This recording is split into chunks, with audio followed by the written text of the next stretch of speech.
श्री स्वामी समर्थ. स्वागत आहे तुमचं माझ्या युट्यूब चॅनलमध्ये. आजचा दिवस तुम्हाला खूप छान सुख समाधानाचा आणि आनंदाचा जाऊ देत ही स्वामींच्या चरणी प्रार्थना करते आणि आज या नवीन व्हिडिओला सुरुवात करते. तर बघा मित्रमैत्रिणींनो, आज 21 नोव्हेंबर वार शुक्रवार आणि आजपासून पवित्र आणि शुभ अशा मार्गशीर्ष महिन्याला सुरुवात झालेली आहे. आणि मार्गशीर्ष महिन्यामध्ये आपल्याला एकदा तरी एका झाडाला स्पर्श करायचा आहे. कोणतं झाड असणार आहे, कोणत्या वेळेमध्ये स्पर्श करायचा आहे, याविषयीची संपूर्ण माहिती आजच्या व्हिडिओमध्ये मी तुमच्या बरोबर शेअर करणार आहे. वर्षातील सर्वात शुभ आणि अतिशय अत्यंत पवित्र मानला जाणारा महिना म्हणजेच मार्गशीर्ष महिना. या महिन्याला काही भागांमध्ये अग्रहायण महिना या नावाने देखील ओळखलं जातं. त्याचबरोबर हा महिना धन, आरोग्य, सौभाग्य, अध्यात्म, मनशांती आणि विशेषतः माता लक्ष्मीची कृपा मिळवण्यासाठी अतिशय अत्यंत प्रभावी असा मानला जातो. या व्हिडिओमध्ये आपण आज बघणार आहोत की मार्गशीर्ष महिन्याचे महत्व, या महिन्यात काय करावे, काय करू नये, काय खावं, काय खाऊ नये, त्याचबरोबर कोणत्या झाडाला स्पर्श करायचा आहे, तसेच लक्ष्मी प्राप्तीसाठी कोणते उपाय करायचे आहे, माता लक्ष्मीची कोणती सेवा करावी, घरातील कोणते दोष या महिन्यामध्ये दूर करावे, रोजचे नियम, आठवड्याचे उपाय, विशेष दिवस आणि शुभ वेळा. त्याचबरोबर या महिन्यामध्ये एक अतिशय अत्यंत प्रभावशाली असा उपाय आपल्याला करायचा आहे. तो म्हणजे आपल्याला या मार्गशीर्ष महिन्यामध्ये एका झाडाला स्पर्श करायचा आहे. या उपायामुळे काय होईल तर शत्रू तुमच्या समोर लोटांगण घालेल. 7 पिढ्यांचं जे काय दुःख, दारिद्र्य, गरिबी आहे तर ती नष्ट होईल, गरिबी संपेल. असा हा अतिशय अत्यंत प्रभावशाली उपाय आपल्याला आवर्जून करायचा आहे. त्यामुळे आता कोणत्या झाडाला स्पर्श करायचा आहे, कोणत्या वेळेमध्ये करायचा आहे, याविषयीची संपूर्ण माहिती आजच्या या नवीन व्हिडिओमध्ये मी तुमच्या बरोबर शेअर करणार आहे.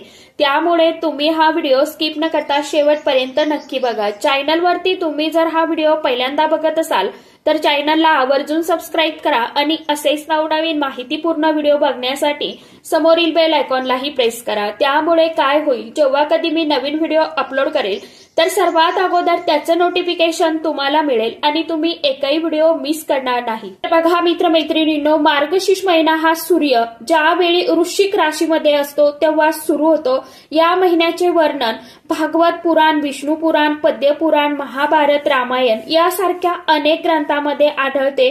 भगवान श्रीकृष्णाने स्वतः भगवद्गीतेच्या 10व्या अध्यायात सांगितले आहे, मासाना मार्गशीर्षम अहम. याचा अर्थ म्हणजे महिन्यामध्ये मी स्वतः एक मार्गशीर्ष महिना असा आहे.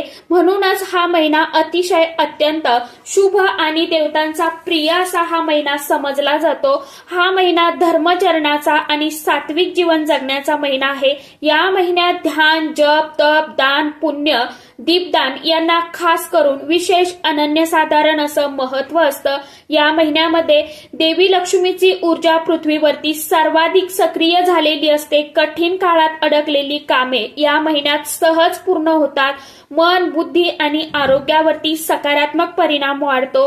त्याचबरोबर वेदांमध्ये मार्गशीर्ष महिन्याला अग्रेसर महिना म्हणजे सौभाग्य प्रदान करणारा महिना आणि वेदप्रिय महिना असं देखील म्हटलं जातं. मार्गशीर्ष महिन्यात केल्या जाणाऱ्या क्रियामुळे जीवनातील धन, सौभाग्य, आरोग्य, आनंद, शांती, प्रगती यामध्ये वाढ होत असते. या महिन्यामध्ये रोज सकाळी सूर्योदयापूर्वी स्नान करावं. स्नानाच्या पाण्यामध्ये 2 थेंब गुलाबजल, गंगाजल टाकून थोडीशी हळद टाकून स्नान केलं तर अतिशय उत्तम असतं. घरातील देवघर जे आहे तर ते स्वच्छ करून देवी देवतांचं रोज नित्यनेमाने पूजा करावी. यामुळे मनाची पवित्रता वाढते, घरातील सकारात्मकता नष्ट होते आणि मार्गशीर्ष महिन्यामध्ये तुळशी पूजनाला देखील खास, विशेष, अनन्यसाधारण असं महत्व असतं. रोज या महिन्यामध्ये तुळशीला विशेष करून तुम्हाला गंध, धूप, दीप, अगरबत्ती जी आहे तर ती लावायची आहे आणि ओवाळायची देखील आहे. आपण तुळशी मातेला प्रदक्षिणा देखील करायची आहे. भगवान श्रीकृष्णांचा जप या महिन्यामध्ये करावा। ओम नमो भगवते वासुदेवाय नमः किंवा ओम दामोदराय नमः यापैकी कुठल्याही मंत्राचं तुम्ही पठण करू शकता। रोज माता लक्ष्मीची सेवा, उपासना, आराधना करावी। रोज घरामध्ये गाईच्या तुपाचा दिवा लावावा। माता लक्ष्मीला लाल फूल किंवा लाल घंटीचं फूल, कमळ, खीर, तांदूळ माता लक्ष्मीला अर्पण करावे। त्याचबरोबर घरामध्ये श्री सुक्तम पठण करावं, महालक्ष्मी अष्टकम पठण करावं। देवघरात रोज एक दिवा लावावा, तुळशीजवळ दिवा लावावा, घराच्या मुख्य दरवाजामध्ये एक दिवा लावावा। याने घरातील अडचणी, भांडणे, नकारात्मकता कायमची नष्ट होते। पितृतर्पण करावं, सकाळी नदीकाठी किंवा घरातून ताम्हणातून तर्पण करावं। ओम पितृदेवाय नमः या मंत्राचा जप करावा। त्याचबरोबर गरिबांना अन्नदान, गोमातेचे सेवाधन, वस्त्रदान, दीपदान, तिळाचं दान या सर्वांना या महिन्यात खूप विशेष महत्व असते। मार्गशीर्ष महिन्यात सोमवारी उपवास केला जातो, गुरुवारी देखील उपवास केला जातो, एकादशीचा देखील उपवास केला जातो। या महिन्यामध्ये खूप प्रभावी असा मानला जातो। आपण जे काय सेवा, व्रत, वैकल्य करतो ना, तर ते खूप म्हणजे प्रभावी मानले जातात। त्याचबरोबर मार्गशीर्ष महिना म्हणजे माता लक्ष्मीची कृपा, त्यामुळे लक्ष्मीला प्रसन्न करून घेण्यासाठी देवघर स्वच्छ असावं, स्वयंपाकघर स्वच्छ असावं, नको असलेल्या वस्तू काढून टाका, तुटलेली भांडी, फुटलेली कप जी आहेत तर ती काढून टाका। त्याचबरोबर रोज सकाळी पाण्याच्या कळशीत एक तुळशीचं पान टाका। त्याचप्रमाणे एक चमचा गंगाजल सुद्धा तुम्ही टाकू शकता। महिलांची ऊर्जा म्हणजे लक्ष्मीची ऊर्जा, त्यामुळे या महिन्यात महिलांचा आदर, सहकार्य केल्याने घरामध्ये भरभराट होते। माता लक्ष्मीला कमळ फूल जे आहे तर ते अतिशय अत्यंत प्रिय आहे, त्यामुळे शक्य असेल तर कमळाचं फूल माता लक्ष्मीला अर्पण करा किंवा कमळाच्या बिया म्हणजेच कमळगठ्याचे मणी जे असतात तर ते सुद्धा तुम्ही माता लक्ष्मीला अर्पण करू शकता। श्री सुक्तम, विष्णू सुक्त, लक्ष्मी सुक्तांचं पठण करा। घरामध्ये वेद पुराणांचं पठण करा। मार्गशीर्ष पौर्णिमा विशेष पूजा असते, त्यामुळे या दिवशी विशेष देवी लक्ष्मीची पूजा करा।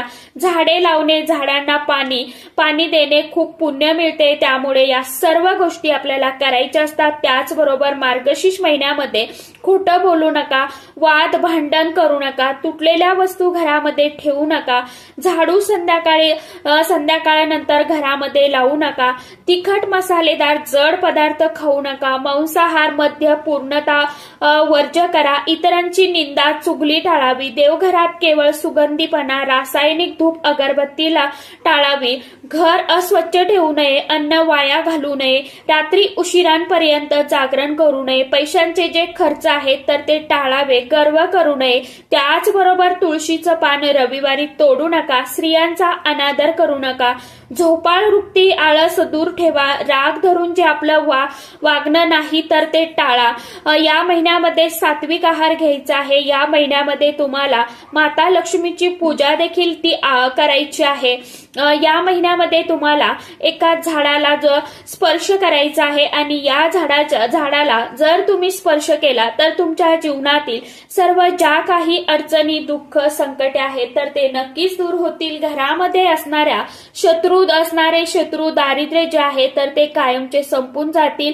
वाईट शक्ती, नकारात्मक शक्ती ज्या आहेत तर त्या कायमच्या नष्ट होतील। तुमच्या मनामध्ये ज्या काही इच्छा, आकांक्षा आहेत ना तर त्या इच्छा तुमच्या पूर्ण होतील। असा हा प्रभावी उपाय आपल्याला मार्गशीर्ष महिना संपण्यापूर्वी करायचा आहे। मार्गशीर्ष महिन्याची सुरुवात 21 नोव्हेंबर वार शुक्रवार या दिवशी झालेली आहे। मार्गशीर्ष महिन्याची समाप्ती ही 18 डिसेंबर वार गुरुवार या दिवशी होणार आहे। तर या दिवशी तुम्हाला म्हणजेच हे संपूर्ण जो महिना आहे तर या महिन्याभरामध्ये तुम्हाला जमेल त्या वेळेमध्ये, जमेल त्या दिवशी तुम्हाला हा जो उपाय आहे तर तो आवर्जून करायचा आहे। आता हा उपाय कशा पद्धतीने करायचा आहे बघा। तो यासाठी तुम्हाला ज्या दिवशी तुम्ही हा उपाय करणार आहात ना तर त्या दिवशी दिवसभरामध्ये सकाळी किंवा संध्याकाळी जेव्हा तुम्हाला वेळ मिळेल त्या वेळेमध्ये तुम्ही हा उपाय करा। मार्गशीर्ष महिन्यात आवळ्याच्या झाडाची पूजा ही अतिशय अत्यंत शुभ मानली जाते, कारण आवळा हे लक्ष्मी नारायणाचं निवासस्थान मानलं जातं। या महिन्यात आवळा पूजन केल्याने धनलाभ, स्वास्थ्य, दीर्घायुष्य, अडथळे दूर होणे आणि माता लक्ष्मीची विशेष कृपा होते। तर या दिवशी तुम्हाला सकाळी 5 ते संध्याकाळी 7च्या दरम्यान हा उपाय करायचा आहे। तर या दिवशी तुम्हाला एक स्वच्छ अंघोळ झाल्यानंतर कलश भरून घ्यायचा आहे। त्या कलशामध्ये पाणी भरायचं आहे। हळदी, कुंकू, अक्षदा, पिवळी फुलं, तुपाचा दिवा, पिवळा कपडा, त्याचबरोबर खडी साखर किंवा साखर घेतली तरी सुद्धा चालेल। खीर तुम्ही घेऊ शकता। नारळ, तुळशीची पानं घ्यायची आहे। आवळ्याच्या झाडाभोवती स्वच्छता करून घ्यायची आहे। असल्या झाडांच्या भोवती थोडेफार पाणी शिंपडून पवित्र जागा करायची आहे। झाडाला स्पर्श करून मनोभावे नमस्कार करायचा आहे। आवळ्याच्या झाडामध्ये आपण कलशामध्ये पाणी आणलेलं आहे, तर ते मुळाशी आपल्याला ओम नमो भगवते वासुदेवाय नमः हा मंत्र पठण करत करत ते आपल्याला अर्पण करायचं आहे। ओम श्री लक्ष्मी नारायणाय नमः हा मंत्र देखील तुम्ही म्हणू शकता आणि हे पाणी अर्पण करायचं। झाडाला तुम्हाला हळदी, कुंकू, अक्षदा, फूल अर्पण करायचं, दिवा लावायचा, धूप दीप लावायचा आणि यानंतर लक्ष्मी नारायणाचं स्वरूप जे आहे हे आवळ्याचं झाड मानलं जातं। त्यानंतर तुपाचा तेलाचा दिवा जो तुम्ही आणलाय सोबत तर तो आवळ्याच्या झाडाखाली लावून घ्या। आवळ्याचं झाड हे विष्णू देवांचा वास आहे। तुझ्या कृपेने माझ्या घरी धन, धान्य, आरोग्य आणि सौभाग्य नांदो अशी आपल्याला तिथे पूजा करायची आहे आणि प्रार्थना करायची आहे। गंध, फुलं, अक्षता अर्पण करायची आहे आणि प्रदक्षिणा करताना ओम नमो भगवते वासुदेवाय नमः या मंत्राचा जप करायचा आहे किंवा मग तुम्ही त्या आवळ्याच्या झाडाखाली बसून ओम श्रीम क्लीम महालक्ष्मी नमः या मंत्राचा 108 वेळा जप करायचा आहे आणि जो काही आपण नैवेद्य सोबत आणलेला आहे जसं की खडी साखर असेल, गुळ असेल किंवा खीर असेल ते तुम्हाला नैवेद्य तिथे ठेवायचं आहे आणि कुटुंबाच्या कल्याणासाठी परत एकदा प्रार्थना करायची आहे। घरातील ज्या काही समस्या, पैशाची अडचण आहे तर त्या दूर व्हाव्या, त्याचबरोबर आरोग्य, कामधंदा, शांती यासाठी आपल्याला प्रार्थना करायची आहे। तर अशा पद्धतीने आवळ्याच्या झाडापाशी आपल्याला हा जो उपाय आहे तर तो मार्गशीर्ष महिन्यामध्ये करायचा आहे। मार्गशीर्ष महिन्यात आवळा पूजन का केलं जातं तर आवळा हे लक्ष्मी नारायणाचं निवासस्थान आहे। या झाडाची दिव्य ऊर्जा प्रचंड असते। आवळा पितरांना अत्यंत प्रिय असतो, यामुळे घरातील दारिद्र्य, नकारात्मकता कमी होते। या झाडाखाली जप केल्याने मन शांत होते। त्याचबरोबर झाडाकडे एक छोटासा तांदूळाचा डिंक जरी तुम्हाला तुम्ही ठेवला ना तरी देखील देवी लक्ष्मी आपल्यावरती प्रसन्न होते। तर अशा पद्धतीने तुम्हाला हा जो उपाय आहे तर तो करायचा आहे। शेवटी तुमचा उपाय झाला की घरी जाताना मागे वळून बघू नका, शांत मनाने नामस्मरण करत घरी जा। त्या दिवशी घरात भांडण करू नका।